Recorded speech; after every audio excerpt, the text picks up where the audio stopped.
ഈ aglaonema plant നല്ല തിക്കായിട്ട് ചട്ടിയിൽ വളരാൻ വേണ്ടി ഇതുപോലെ ഇങ്ങനെ എൻ്റെ തണ്ടിങ്ങനെ ചെറിയ ചെറിയ പീസായിട്ട് മുറിച്ചെടുത്തിട്ട് നമുക്ക് മണലിൽ വെച്ച് പ്രൊപ്പഗേറ്റ് ചെയ്യാം. മണലിൽ വെച്ച് പ്രൊപ്പഗേറ്റ് ചെയ്യുമ്പോൾ ഒരു കുറച്ച് സമയം എടുക്കും.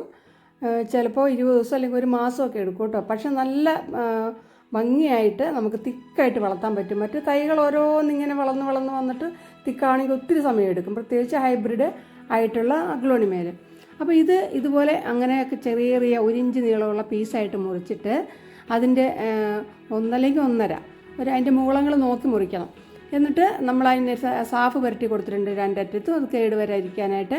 ഇനി നമ്മൾ വെറുതെ മണലിനകത്തേക്ക് കുഴിച്ച് വെക്കുകയാണ് ചെയ്യുന്നത്. ഈ പ്ലാന്റുകൾ ഇങ്ങനെ നല്ല തിക്കായിട്ട് ചട്ടികൾ നിന്നാൽ കാണാൻ ഭംഗിയുള്ളൂ. ഒറ്റയ്ക്ക് പ്ലാന്റ് കണ്ടില്ലേ, അതിന് ഒരു വലിയ ഭംഗിയൊന്നുമില്ല. ഇതുണ്ട്, ഇതൊക്കെ ഒറ്റയ്ക്ക് നിൽക്കുന്നതാണ്. നമുക്കറിയാം ഭംഗി കുറവാണ്. അപ്പോൾ എപ്പോഴും നമ്മൾ ഇതുപോലെ നല്ല തിക്കായിട്ട് വളരണം കേട്ടോ. ഇതുപോലെ നിറയെ തിങ്ങി വളർന്നിട്ടുണ്ട്. 5, 6, 7 തൈകളുണ്ട് ഇതിൽ.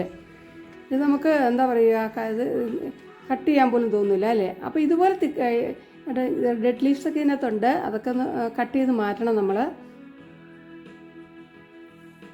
അപ്പോൾ ഇതുപോലെ തിക്കായിട്ട് വളർത്താൻ വേണ്ടിയുള്ള ഒരു വിദ്യയാണ് ഇന്ന് ഞാൻ നിങ്ങളുമായിട്ട് ഷെയർ ചെയ്യുന്നത്. വീഡിയോ നിങ്ങൾക്ക് യൂസ്ഫുൾ ആയെങ്കിൽ നിങ്ങൾ ലൈക്ക് ചെയ്തേക്കാം. അതുപോലെ മറ്റുള്ളവർക്കൊക്കെ ഒന്ന് ഷെയർ ചെയ്ത് കൊടുക്കണം. അപ്പോൾ നമ്മൾ കണ്ടല്ലോ, ഞാൻ ഇത് കണ്ടു, ഇതിലും അതുപോലെ തന്നെ ഇതിലും തിക്കായിട്ട് വളർന്നിട്ടുണ്ട്.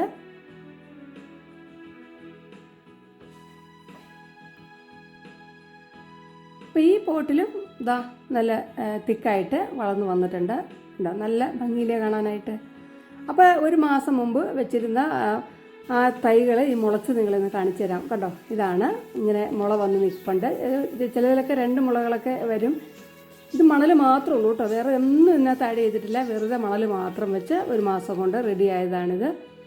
അപ്പോൾ ഇത് നമുക്കിനി വേറൊരു പോട്ടിനകത്തേക്ക് മാറ്റാം. ആ പോട്ടിനകത്തേക്ക് ഞാൻ പോട്ട് മിക്സൊക്കെ എടുത്ത് വെച്ചിട്ടുണ്ട്. അത് നമുക്കറിയാമല്ലോ, മണൽ കുറച്ച് കൂടുതൽ ഇട്ടിട്ട് ചാണകപ്പൊടി, അതുപോലെ തന്നെ വേപ്പിൻ പിണ്ണാക്ക്, എല്ലുപൊടി, പിന്നെ അതുപോലെ തന്നെ മണ്ണൊക്കെ ചേർത്ത് തയ്യാറാക്കിയിരിക്കുന്നതാണ്. ഇത് കണ്ടോ, നമുക്കിത് പറിച്ചെടുക്കാം. അതിനകത്തുനിന്ന് നല്ലപോലെ വേരുകൾ വന്നിട്ടുണ്ട്. ഇനി നമുക്ക് ഇനി വളരണമെങ്കിൽ കുറച്ച് വളമൊക്കെ ആവശ്യമുണ്ട്. അപ്പോൾ വളമുള്ള പോട്ടിംഗ് മിക്സ് നമുക്ക് മാറ്റി കൊടുക്കാം. ഈ ഒരു പോട്ടിനകത്ത് തന്നെയാണ് നടാം. വേണമെങ്കിൽ ഇത് വേറെ പോട്ടിൽ നടാം കേട്ടോ. ഞാനിപ്പോൾ ഇത് തിക്കായിട്ട് വളരാൻ വേണ്ടി ഈ ഒരു പോട്ടിൽ തന്നെയാണ് ഒരു 5-6 തൈകൾ ഇതിനകത്തേക്ക് നടുവാണേ. അപ്പോൾ നമുക്ക് ഇതിനെ വെച്ചിട്ട് എല്ലാ തൈകളും നമുക്ക് പറിച്ചെടുത്തിട്ട് വെച്ച് കൊടുക്കാം. എൻ്റെ ചാനൽ ആദ്യമായിട്ട് കാണുന്നവരാണ് നിങ്ങൾ സബ് ചെയ്ത് സപ്പോർട്ട് ചെയ്യണേ. സബ് ചെയ്യുമ്പോൾ ബെല്ലേക്ക് വിളിച്ചത് ഓൾ എന്ന ഓപ്ഷൻ ഒന്ന് സെലക്ട് ചെയ്യണം. അപ്പോൾ ഞാൻ ഇടുന്ന വീഡിയോസിൻ്റെയൊക്കെ നോട്ടിഫിക്കേഷൻ നിങ്ങൾക്ക് അപ്പോൾ ലഭിക്കുന്നതായിരിക്കും. നമുക്ക് ഇതിൻ്റെ മുകളിൽ മണ്ണിട്ട് കൊടുക്കാം. ഇത് നല്ലൊരു ഭംഗിയുള്ള അഗ്ലോണിമയായിട്ടോ ആണ് കേട്ടോ.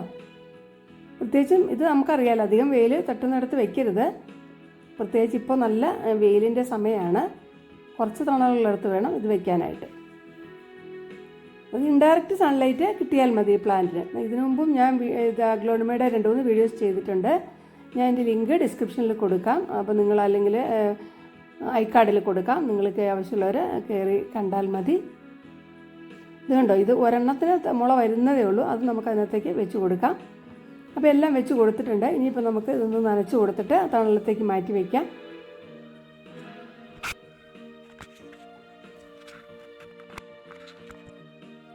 ഇനിയിപ്പോൾ നമുക്ക് അത്യാവശ്യം വളം ഇതിലുണ്ട്. ഇനി ഒരു മാസം കൂടുമ്പോൾ 2 ആഴ്ച കൂടുമ്പോഴായാലും കുറച്ച് എന്താ പറയുക, ജൈവ സ്ലറിയോ അല്ലെങ്കിൽ എല്ലുപൊടിയോ വേപ്പിൻ പിണ്ണാക്കൊക്കെ ചേർത്ത് ഒക്കെ മിക്സ് ചെയ്ത് ഇട്ട് കൊടുത്താൽ മതി.